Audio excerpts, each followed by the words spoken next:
بسم اللہ الرحمن الرحیم بسم اللہ الرحمن الرحیم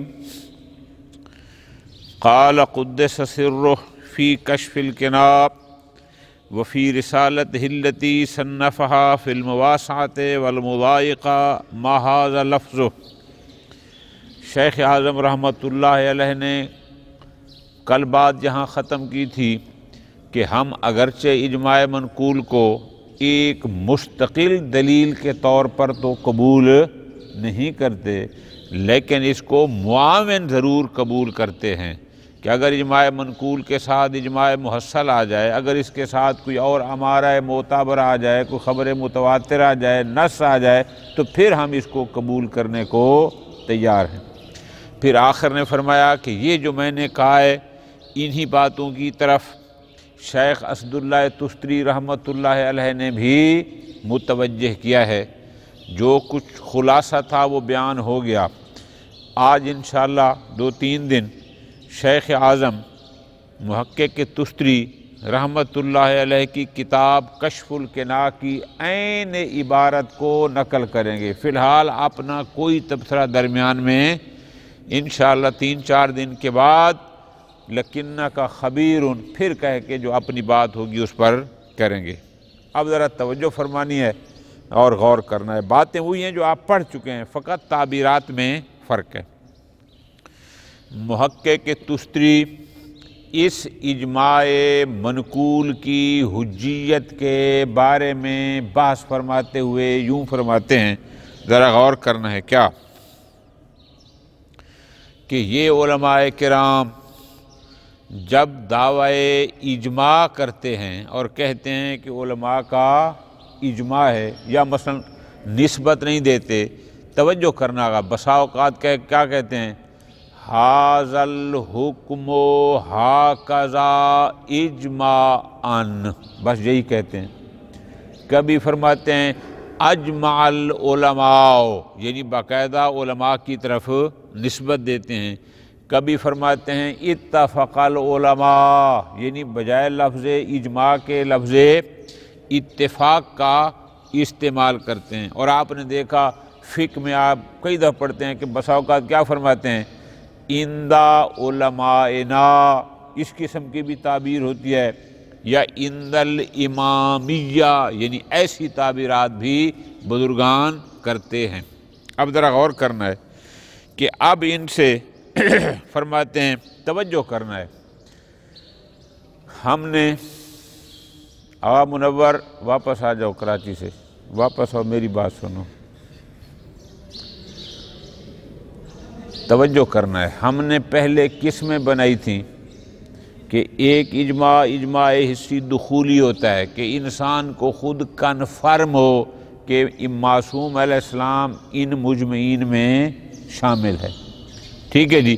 لیکن شیخ طوسی او اجماع لطفی قائل تھے، وہ کہتے تھے کہ قاعدہ لطف کا تقاضا یہ ہے کہ معصوم، پھر ایک اجماع حدثی تھا، پھر ایک حدثی ضروری تھا اور ایک اتفاقی تھا۔ اب توجہ کرنی ہے، جناب محقق تستری رحمۃ اللہ علیہ بحث اجماع منقول میں یوں فرماتے ہیں کہ جب علماء کرام چاہے وہ لفظ اجماع کا استعمال کریں اور مراد اتفاق الکل ہو، یا وہ اتفاقہ کا اصطلاح استعمال کریں، جو بھی کریں، تو اس کے لیے آگے فرماتے ہیں کہ جب ہمیں یہ پتہ ہے کہ کم از کم معصوم علیہ السلام اس میں شامل نہیں ہیں، چونکہ اس نے بالمشافہ امام علیہ السلام سے نہیں سنا، جب اس بات کا پتہ ہے، یا ہم قاعدہ حدث یا تقریر اس کے قائل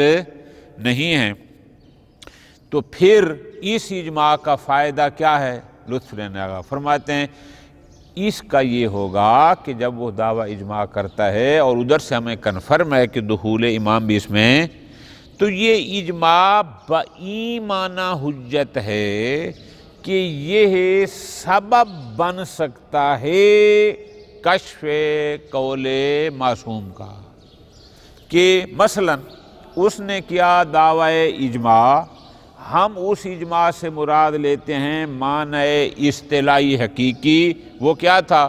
یعنی اتفاق الکل فی جمیع الاعصار، یہ مراد لیتے ہیں، یا اتفاق المعروفین فی عصرہ وال جو مراد ہیں۔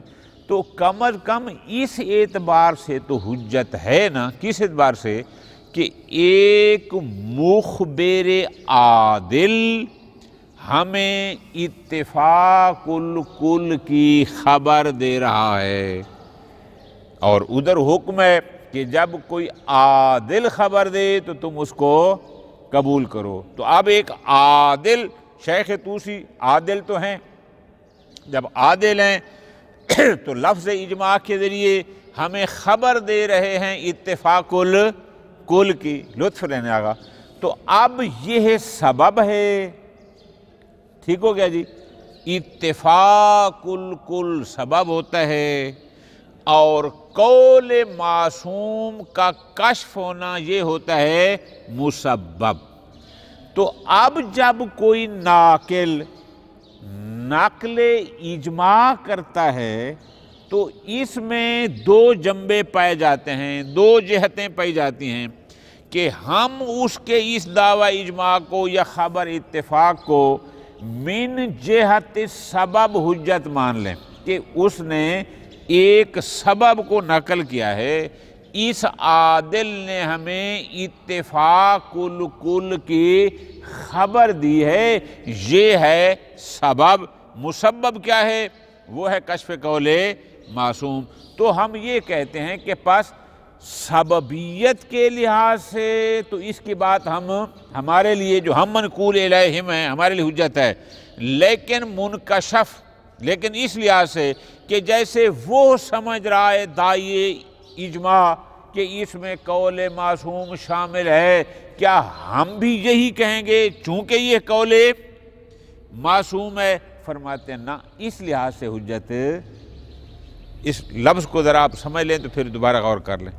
دیکھو نا جی، ایک ہے اتفاق الکل، اس کو فی الحال ہڑ لیں دعوی اجماع سے، تمام آثار کے علماء کا اتفاق ہے، یہ اتفاق سبب بنتا ہے اس چیز کا کہ قول معصوم علیہ السلام بھی اسی کے موافق ہوگا۔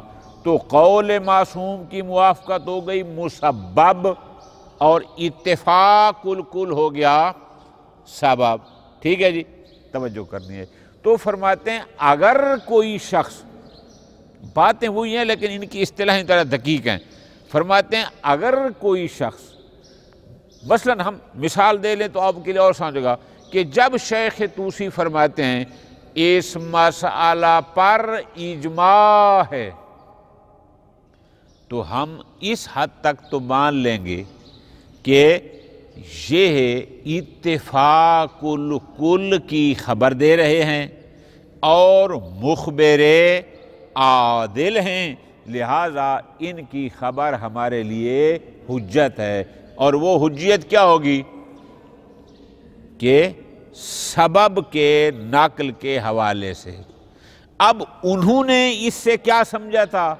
چونکہ سارے متفق ہیں تو داعی ناقل اجماع نے یہ سمجھا تھا کہ پس امام علیہ السلام بھی اس میں شامل ہیں، انہوں نے مسبب کا بھی کنفرم کر لیا، منکشف کا۔ ہمارے لیے وہ والا حجت کیوں؟ وہ ان کی اپنی سمجھ تھی، کسی کا استنباط اور سمجھ دوسرے کے لیے نہیں ہے، یا اس کا حدث دوسرے کے لیے نہیں۔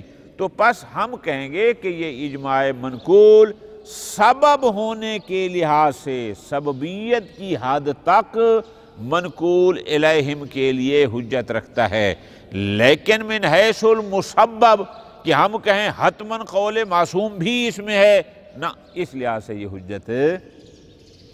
تو پھر شیخ طوسی فرماتے ہیں فَهُنَا مقامان، اصل میں یہاں ہمیں دو بحثیں کرنی چاہیے۔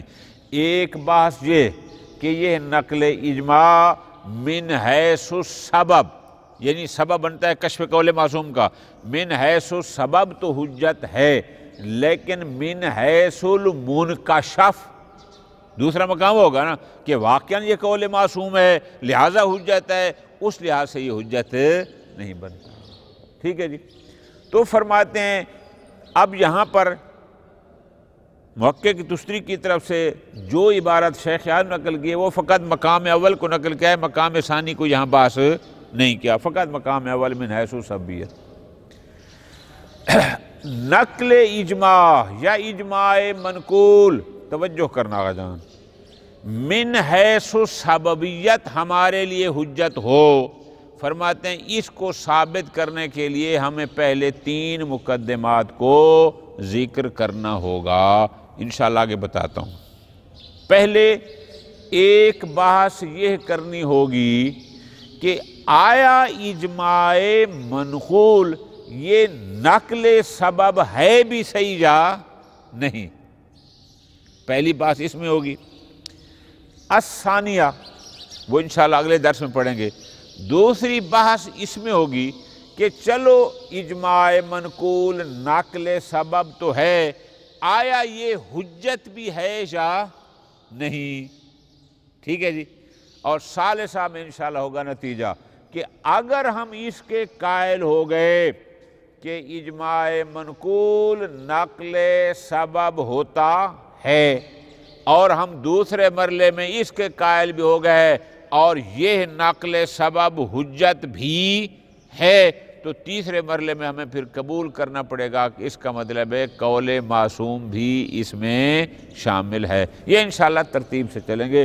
آج ہمارے پاس فقط پہلا مرحلہ ہے۔ پہلا مرحلہ یہ ہے کہ آیا نقل اجماع، دعوی اجماع یا اپنی اور اصطلاح میں آیا اجماع منقول یہ نقل سبب ہے بھی صحیح یا نہیں، کہ جب ایک شخص کہتا ہے کہ اس پر اجماع ہے تو آیا وہ سبب کو نقل کر رہا ہے، یعنی اتفاق الکل کو نقل کر رہا ہے یا نقل نہیں کر رہا۔ سمجھا کی بات؟ فرماتے ہیں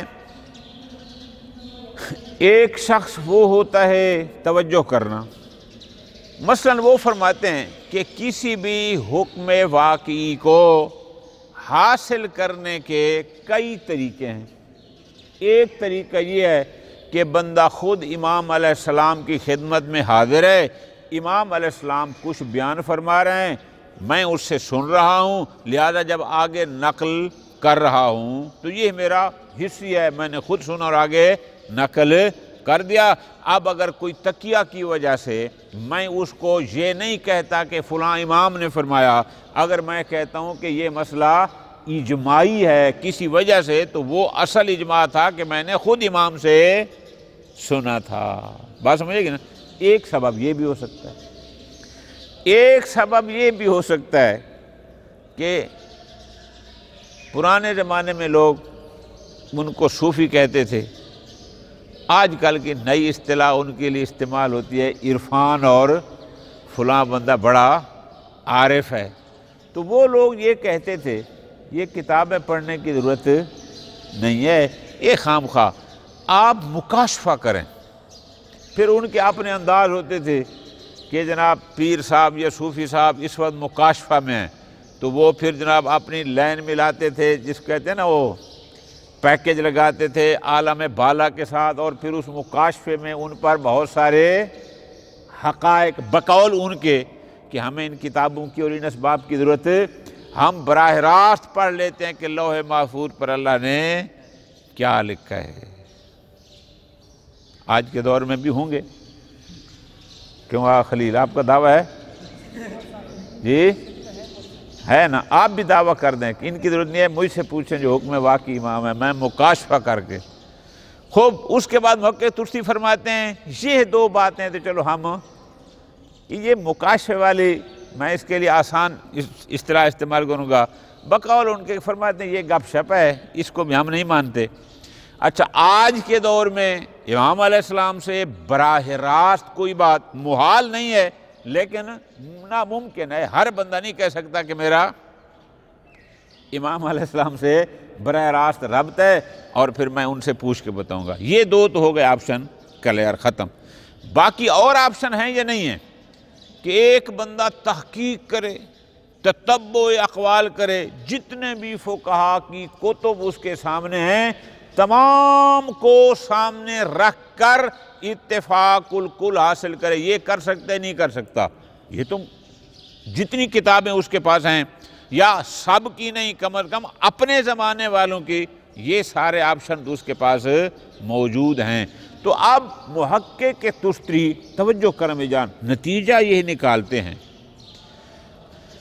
کہ اگر کوئی شخص دعوی اجماع کرتا ہے اور ہمیں پتہ ہے کہ یہ دعوی اجماع براہ راست امام سے سننے کی وجہ سے بھی نہیں کر رہا، یہ بندہ دعوی اجماع اپنے اس مکاشفہ اور مراقبہ جو صوفی البصر لوگوں کے خیالات ہوتے ہیں اس بنیاد پر بھی نہیں ہے، تو اس کا مطلب اس نے خود کوئی نہ کوئی تحقیق چاہے سب علماء کو ملا ہے، چاہے اس نے ان کی کتب کو دیکھا ہے۔ تو اب اس پر محقق تستری کہتے ہیں کہ اگر ایسا دعوی اجماع کرتا ہے اور اس سے یہ ثابت ہو جائے، قطع حاصل ہو جائے یا ظن حاصل ہو جائے حکم واقعی کا، تو بھی وہ معتبر ہے، یا اس سے اگر کوئی دلیل ظنیہ معتبر کے وجود کا ہمیں ظن حاصل ہو جائے تو بھی وہ کچھ ادھر سے وہ بھی اس حد تک بھی حجت ہوگا، لیکن اس کے ساتھ پھر ہم کچھ اور امارات وغیرہ ملائیں گے، امارات اور وہ مل کر سبب بن گئے ایک حکم واقعی کی قطع کے یا کسی دلیل ظنی معتبر کے وجود ہونے کے، تو وہ حجت ہوگا ورنہ حجت نہ ہوگا۔ تو یہ باتیں وہی تھیں جو شیخ عالم نے ذرا آسان پیرے میں کیے، محقق کی دوسری نے تھوڑا سا اور پیرے میں۔ تو پس مقدمہ اولا میں جو بات ہمیں سمجھ آئی وہ یہ ہے کہ محقق کے تستری بھی اجماع منقول کو من حیث السبب حجت قرار دیتے ہیں، لیکن ماذ ضمیمہ کے ساتھ کچھ امارات، ساتھ کچھ اپنی تحقیق اس حد تک ہو تو پھر انشاءاللہ ثانیہ میں دیکھیں گے کہ آیا یہ پھر حجت بھی ہے یا علیحدہ ہے۔ پہلی بات یہ ہے کہ آیا یہ اجماع منقول نقل سبب ہے یا نقل سبب نہیں، تو آپ کہیں گے محقق تستری اس کو کم از کم یہ کہتے ہیں کہ اجماع منقول نقل سبب ہے۔ جہاں ثانیہ میں پڑھیں گے اگر نقل سبب ہے تو آیا پھر یہ حجت بھی ہے یا نہیں، وہ انشاءاللہ پھر علیحدہ۔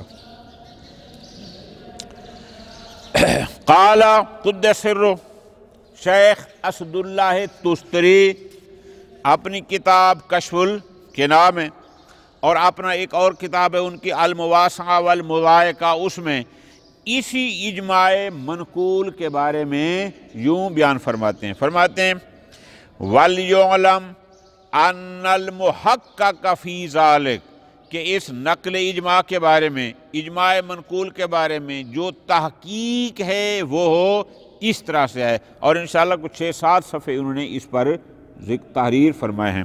فرماتے ہیں ان الاجماع الذي نقل بلفظ المستعمل فی معناه المصطلح، کہ وہ اجماع جس کو اس کے اپنے معنی اصطلاحی کے ساتھ نقل کیا جاتا ہے۔ گزارش کی تھی کہ اجماع کا معنی اصطلاحی حقیقی کیا ہے؟ اتفاق الجمیع فی جمیع الاثار والامصار، کہ ہر زمانے کے ہر شہر کے لوگوں کا کسی حکم پر متفق ہونا۔ اب اگر اجماع کو یوں نقل کیا جاتا ہے او بسائر الالفاظ، یا کسی اور لفظ کے ساتھ، یعنی اتفق العلماء یوں کہہ کر اس کو نقل کیا جاتا ہے، تو اب فرماتے ہیں جب بھی کوئی اجماع نقل کیا جاتا ہے، چاہے وہ آپ نے اس معنی اپنا جو اس کا معنی اصطلاحی حقیقی ہے، چاہے اس معنی حوالے سے اس کو استعمال کیا جاتا ہے یا کسی اور لفظ کے ساتھ، آپ نے اس کا مرادی ترجمہ لینا ہے کہ جب بھی کسی اجماع کو نقل کیا جاتا ہے، کوئی بھی اجماع منقول، اذا لم یکن مبتنیا علی دخول المعصوم بعینہ، اگر اس کی بنیاد اس پر نہ ہو کہ حتماً اس میں امام علیہ السلام شامل ہیں، یعنی وہ اجماع دخولی نہ ہو۔ اچھا، او ما فی حکمہ فی المجمعین، یا دخول امام کے حکم میں کہ امام اس میں شامل ہے۔ کیسے؟ کوئی بس فرق ہو تقریر کے لحاظ سے قاعدہ ہو، اجماع تقریری کے حوالے سے داخل کرتا ہے، یا کوئی قاعدہ ہے لطف کی بنیاد پر قائل ہے، یا حدث ضروری کی بنیاد پر قائل، آخری توجہ آگا۔ تو پس اگر ایک اجماع منقول آیا اور ہم یہ کہتے ہیں کہ اس اجماع منقول میں ہم بنیاد یہ نہیں کہ حتماً امام علیہ السلام اس میں شامل ہیں، تو فرماتے ہیں فا ہوا ایسا اجماع منقول، توجہ کرنا، جس میں دخول امام کا علم نہیں ہے، تو ایسا اجماع منقول انما یکون حجتا علی غیر الناقل، ناقل کے لیے حجت ہے ہی ہے نا، غیر ناقل کے لیے بھی حجت ہوگا، لیکن کس لحاظ سے؟ بے اعتبار نقلہ سبب الکاشفہ، اس لحاظ سے کہ ناقل نے بذریعہ اجماع ایک سبب کو ناقل کیا ہے، اور وہ سبب کیا کرتا ہے؟ وہ سبب کاشف قول معصوم ہے، یا وہ سبب کاشف دلیل قاطع ہے، یا وہ سبب کاشف مطلق دلیل، یعنی کاشف دلیل ہے، کوئی بھی ایسی دلیل کہ جو قابل اعتنا ہو، وہ چاہے قطعی ہو وہ چاہے ظنی ہو، کہ اس سبب سے ان تین چیزوں میں سے کوئی نہ کوئی ضرور کشف ہوتی ہے، اس لحاظ سے وہ حجت ہے۔ ٹھیک ہو گیا جی؟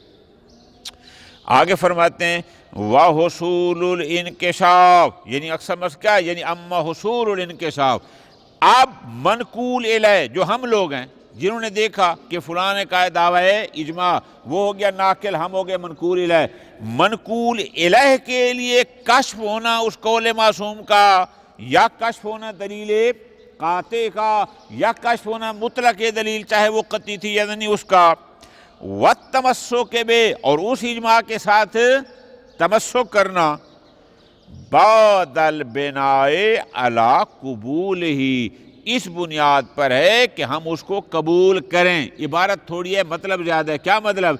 چونکہ مخبر عادل ہے، اور چونکہ عادل کی خبر بھی خبر حسی ہے، اور عادل کی خبر حسی ہوتی ہے حجت، تو اس لحاظ سے یہ من حیث السبب ہو جائے گا حجت ہمارے لیے۔ خوب، لا باعتبار من کشف منہ لناقلہ، اس اعتبار سے نہ کہ جو خود ناقل نے تو یہ سمجھا تھا چونکہ یہ اتفاق ہے، اس نے کشف کیا تھا کہ پس اس میں قول معصوم بھی شامل ہے، یعنی اس نے کے لیے حجت تھا من حیث المنکشف، من حیث المسبب، چونکہ قول معصوم شامل ہے۔ ہمارے لیے وہ اس حیثیت سے حجت نہ ہوگا، ہمارے لیے حجت ہوگا فقط من حیث سبب۔ فرماتے ہیں پس فَهُنَا مقامان، یہاں پر گویا اصل میں دو مقام ہیں جہاں پر ہم نے بحث کرنی ہے۔ پہلی بحث کیا؟ کہ نقل اجماع منقول الیہم کے لیے من حیث سببیت حجت ہے، یہ مقام اول ہو گیا۔ مقام ثانی یہ ہے کہ نقل اجماع منقول علیہم کے لیے من حیث المسبب منکشف حجت نہیں، لیکن انہوں نے مقام ثانی کو یہاں بحث نہیں کی، فقط مقام اول کا ذکر کیا ہے۔ الاول یعنی مقام اول، مقام اول کیا ہے؟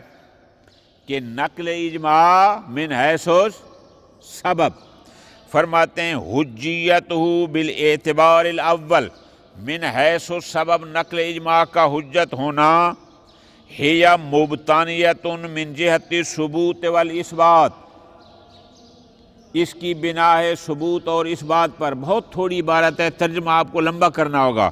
یعنی کیا؟ ایک ہے من جہت ثبوت، پہلے یہ بحث کرنی ہوگی کہ آیا نقل اجماع نقل سبب ہے یا نہیں، یہ ایک مقدمہ۔ والاثبات، پھر دوسری بات ہمیں یہ کرنی ہوگی کہ اگر نقل سبب ہے تو آیا یہ حجت بھی ہے یا نہیں، علی مقدمات۔ اور تیسرا انشاءاللہ ثالثہ میں پڑھیں گے، وہ گویا کہ ایک قسم کا نتیجہ ہوگا۔ اب پہلی بات الاولا، یعنی پہلا مقدمہ، توجہ میری جان، پہلا مقدمہ کیا ہے؟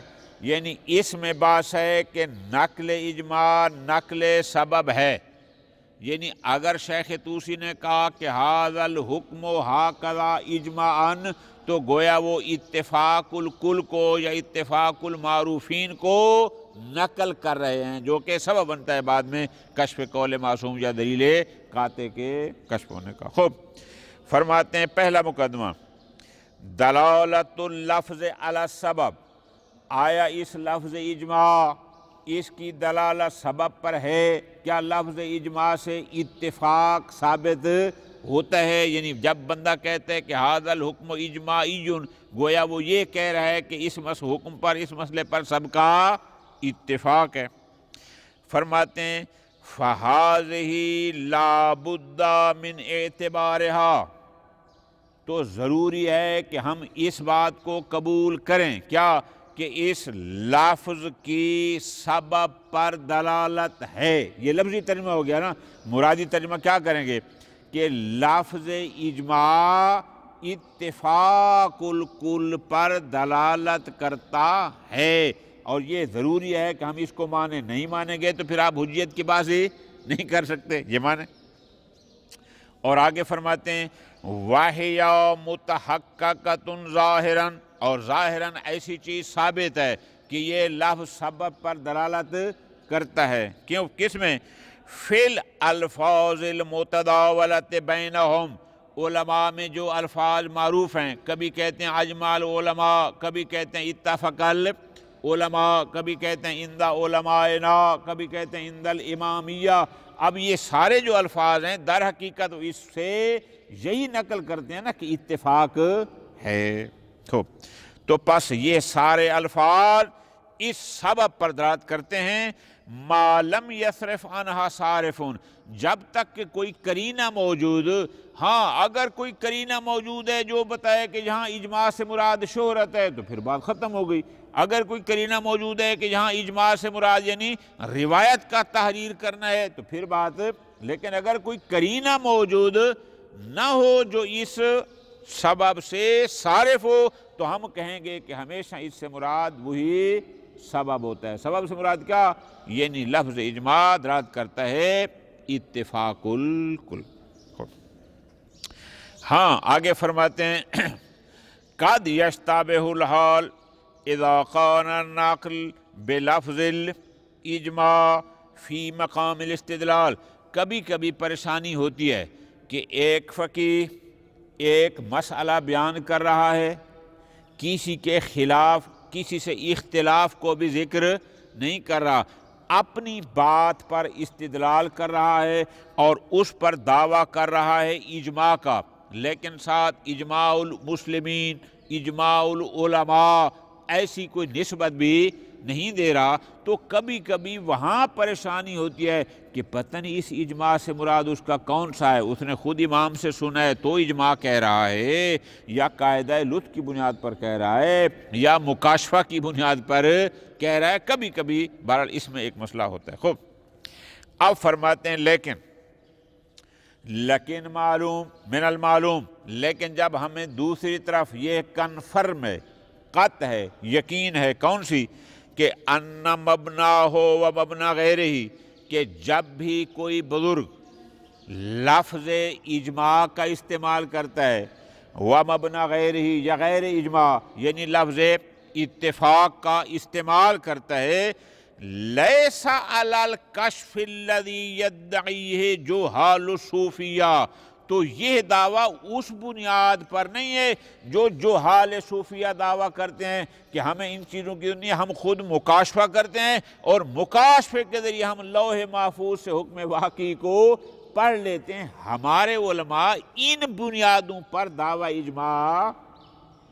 دیکھو نا جی، اگر شیخ طوسی فرمائے کہ اس مسئلہ پر اجماع ہے، توجہ میری جان، تو آپ اس سے کیا سمجھیں گے؟ یعنی شیخ طوسی یہ فرما رہے ہیں کہ میں نے خود مکاشفہ کیا اور میں نے براہ راست لوح محفوظ پر لکھے ہوئے حکم کو پڑھ لیا، تو یقیناً آپ کہیں گے نا ان کی مراد ایسا نہیں ہے. وَلَوْ عَلَى الْوَجْهِ الْأَخِيرِ، اور نہ ہی ان کی مراد، یہ محقق تستی رحمت اللہ علیہ نے وہاں پر کچھ وجوہات لکھی ہیں کہ کیسے اس کو کشف ہوتا ہے کہ یہ قول معصوم ہے یا دلیل معتبر. تو 12ویں نمبر پر لکھا ہے، آخری یہ ہے کہ بندہ خود امام علیہ السلام کی خدمت میں حاضر ہو کر ان سے سن لے. تو یہ جو دعویٰ اجماع ہے کم از کم یہ اس بنیاد پر بھی، کیونکہ امام علیہ السلام کا زمانہ غیبت ہے اور ہر بندہ ان سے براہ راست ملاقات کر کے حکم بھی، تو جب طے ہو گیا کہ نہ یہ دعویٰ اجماع کسی مکاشفہ کی بنیاد پر ہے، نہ یہ دعویٰ اجماع خود امام علیہ السلام کی خدمت میں حاضر ہو کر ان سے سننے کی بنیاد پر ہے، الذی ان وجد فی الاحکام، اور اگر بسا اوقات کسی حکم میں ایسا ہو بھی صحیح تو ففی غایت، بہت کم ہے، کوئی سینکڑوں میں سے ایک فقیہ ایسا ہو کہ جس کو امام علیہ السلام کی خدمت میں حاضر ہونے کا شرف حاصل ہو اور پھر وہ ان سے سنے، لیکن فی غایت ندرہ. اور آگے ختم، اور آگے فرماتے ہیں مانہ علی تقدیر بناء ناقل علیہ، اور فرض کرو کہ ناقل دعوی اجماع اس بنیاد پر کر رہا ہے کہ اس نے خود امام علیہ السلام سے سنا ہے، اگر اس بنیاد پر ہے تو ویسے بھی کافر فی الحجیہ، حجیت کے لیے ویسے بھی کافی ہے. بہرحال ہمارے نزدیک کہ جب بھی کوئی بزرگ لفظ اجماع کا استعمال کرتا ہے یا اتفق العلماء ایسا کہتا ہے اور اس کی وجہ خود امام سے سننا بھی نہیں ہوتا، وہ صوفیوں کے مسلک مکاشفہ اور مراقبہ کی بنیاد پر بھی نہیں ہوتا، تو پھر فرماتے ہیں فَإِذَا انْتَفَى الْأَمْرَانِ، جب یہ دو چیزیں منفی ہو گئیں کہ دعوی اجماع کی بنیاد براہ راست امام سے سننے کی وجہ سے نہیں کر رہا، اور یہ بھی بات کنفرم نفی ہو گئی کیا کہ یہ دعوی اجماع اپنے کسی مکاشفہ اور مراقبہ کی بنیاد پر نہیں کر رہا، تعینہ، تو اب اس سے کم از کم معین ہو جائے گا کیا، سائر الاسباب المقررہ، اور اسباب بھی تو ہیں جن سے قول معصوم کو حاصل کیا جا سکتا ہے. وہ کون سے؟ اتفاق الکل فی جمیع الآثار والامصار، یا اتفاق الکل فی اثر، یا کم از کم اس کے زمانے کے تمام فقہا کی کتب کو سامنے رکھ کر وہ کہتے ہیں کہ ان سب کا اس پر یہ بھی اس کے اسباب ہیں کہ جن سے قول امام کو کشف کیا جا سکتا ہے. پس لہذا دو ہو نہیں سکتے، باقی موجود ہیں. آگے فرماتے ہیں وَأَظْهَرُهَا غَالِبًا، ان تمام اسباب میں سے جو غالب طور پر سب سے ظاہر ترین وجہ بن سکتی ہے کسی بھی فقیہ کے دعوی اجماع کرنے کی، عند الاطلاع کے حصول الاطلاع، اس وقت جب وہ کسی پر کہتے ہیں کہ ھذا الحکم ھکذا اجماعاً، اب چاہے وہ بطریق القطع کہتا ہے یا ظن معتد بہ کہتا ہے، تو بہرحال جب بھی کوئی بزرگ کسی مسئلہ میں دعوی اجماع کرے، کسی کی طرف نسبت امت کی طرف، مسلمین کی طرف یا امامیہ کی طرف نہ دے، تو کم از کم یہ پتہ چل جاتا ہے کیا، علی اتفاق الکل فی نفس الحکم، پس یہ پتہ چل جائے گا کہ اس نے جو کہا ہے دعوی اجماع، اس کا مطلب ہے اس حکم پر سارے متفق ہیں. ٹھیک ہو گیا جی. اب متفق کیسے ہیں؟ ہو سکتا ہے اس نے خود تتبع کیا ہو، ایک ایک ساتھ سنا ہو سکتا ہے ان سب کی کتابیں دو کیوں، یا ہو سکتا ہے اس نے معروفین سے اندازہ لگایا ہو الی آخری. وَلِذَا صَرَّحَ جَمَاعَةٌ مِّنْهُمْ، اور یہی وجہ ہے کہ بعض علماء کرام نے وضاحت کے ساتھ کہا کیا، بِاتِّحَادِ مَعْنَى الْإِجْمَاعِ عِنْدَ الْفَرِيقَيْنِ، کہ فریقین کے نزدیک، یعنی چاہے وہ علماء عامہ ہوں یا علماء خاصہ، سب کے نزدیک اجماع کا ایک ہی معنی ہے، کوئی دو علیحدہ علیحدہ معنی نہیں ہے. ہاں معیار حجیت میں فرق ہے وہ اور بات ہے، لیکن معنی میں فرق نہیں. وَجَعَلُوهُ مُقَابِلًا لِلشُّهْرَةِ، اور وہ اجماع کو شہرت کے مقابل، توجہ میری جان، شہرت جب ہم کہتے ہیں کہ فلاں بات مشہور ہے تو شہرت کے مخالف بھی موجود ہوتے ہیں، لیکن کہتے ہیں کہ یہ اجماع شہرت کے مقابل ہے، اس کا مطلب ہے اس پر اتفاق الکل ہے، کوئی بھی مخالف نہیں۔ خوب، وَرُبَّمَا بَالَغُوا، اور بسا اوقات ہم دیکھتے ہیں کہ جب بعض علماء اس شہرت میں مبالغہ کرتے ہیں تو کیا کہتے ہیں؟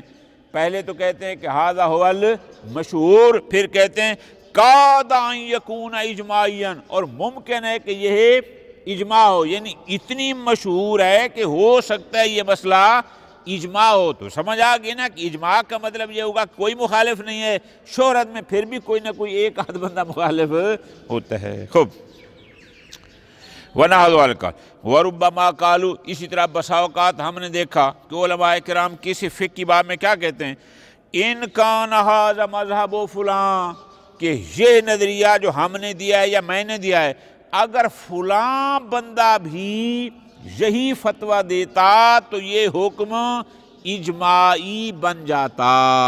تو اس کا مطلب ہے اجماع کا مطلب ہے اتفاق الکل علی الحکم۔ توجہ کرنا میری جان، تو پس ایک بات سمجھ آ گئی کہ جب بھی کوئی بزرگ کسی مسئلہ میں دعوی اجماع کرتا ہے اور ادھر دو باتیں کنفرم ہیں کہ وہ دعوی اجماع براہ راست امام سے سننے کی وجہ سے نہیں کر رہا، یہ بندہ دعوی اجماع کسی اپنے مکاشفہ اور مراقبہ کی بنیاد پر نہیں کر رہا، تو اس کا مطلب ہے جو باقی اسباب ہیں اس بنیاد پر کر رہا ہے۔ تو ان اسباب میں سے جو ظاہر ترین سبب ہے وہ ہے اتفاق الکل علی الحکم، کہ جب بھی کوئی بزرگ کہتا ہے کہ ھذا الحکم اجماعی، گویا کہ وہ یہ کہہ رہا ہے کہ اس حکم پر سب کا اتفاق ہے، تو یہ ہو گیا نقل سبب۔ اب آگے فرماتے ہیں پس وَإِذَا لُوحِظَتِ الْقَرَائِنُ الْخَارِجِيَّةُ مِنْ جِهَةِ الْعِبَارَةِ وَالْمَسْأَلَةِ وَالنَّقْلِ، بسا اوقات کوئی قرینہ خارجیہ ایسا آ جاتا ہے، کس بنیاد پر؟ عبارت میں، کہ ایک بزرگ کہتا ہے اجمع العلماء علی ھذا الحکم ھکذا، دوسرا کہتا ہے اتفق العلماء، یعنی عبارتوں میں یوں بھی اختلاف ہوتا ہے۔ یا والمسئلہ، ایک بزرگ وہ ہیں جو سابقین ہیں جنہوں نے ایک نیا مسئلہ ہے، انہوں نے اس مسئلے پر سرے سے بحث ہی نہیں کی اور کچھ نے بحث کی ہے، اب اس پر بھی بساؤ کا دعوی اجماع آ جاتا ہے۔ اسی طرح من جہت النقل، ناقلین اجماع وہ بھی سارے ایک قسم کے، کچھ ناقل اجماع وہ ہوتے ہیں کہ جن کی زندگی گزر گئی اور اپنے فن میں ماہر ہیں، جن کے بارے میں ہم کہہ سکتے ہیں کہ انہوں نے ہر فقیہ کی کتاب کو دیکھا ہوگا، اور ایک ناقل یہ ہے کہ جمعہ 4 دن اس کو ہوئے ہیں، بس توضیح لکھ دی اور اس دعوی اجماع کر دیا، ایسے بھی ہوتے ہیں۔ فرماتے ہیں وَاخْتَلَفَ الْحَالُ فِي ذَلِكَ، تو ایسی صورت میں تھوڑی سی پریشانی ہوگی کہ یہ کس بنیاد پر دعوی اجماع کر رہا ہے، تو پھر کیا کریں گے؟ فَيُؤْخَذْ بِمَا هُوَ الْمُتَيَقَّنُ، تو ہم اس میں سے جو متیقن ہوگا اس کو لیں گے۔ متیقن کیا ہوتا ہے؟ فرماتے ہیں کم از کم اتفاق المعروفین فی عصرہ، یہ تو متیقن ہے تو کرے گا۔ اب ظاہر کیا ہے کہ وہ مراد شاید اتفاق الکل ہو، یعنی سابقہ زمانے بھی اور اس کا زمانہ بھی۔ وَكَيْفَ كَانَ، نتیجہ ختم ہوگی بات۔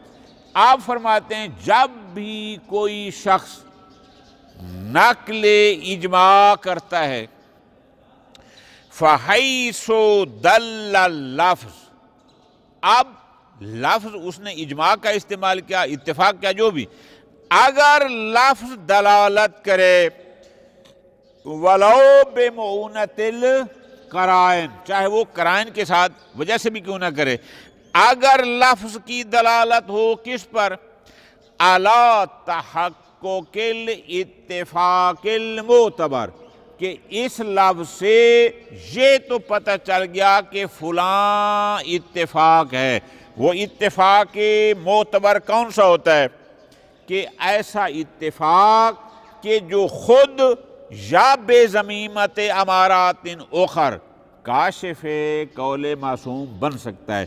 اگر تو وہ لفظ ایسے اتفاق پر دلالت کرتا ہے کان معتبرن، تو پھر وہ معتبر ہوگا، من حیث السبب ہمارے لیے بھی حجت ہوگا۔ وَإِلَّا، لیکن اگر لفظ اس قسم کے اتفاق پر جو اتفاق معتبر دلالت نہیں کرتا فلا، پھر وہ من حیث السبب بھی حجت نہ ہوگا۔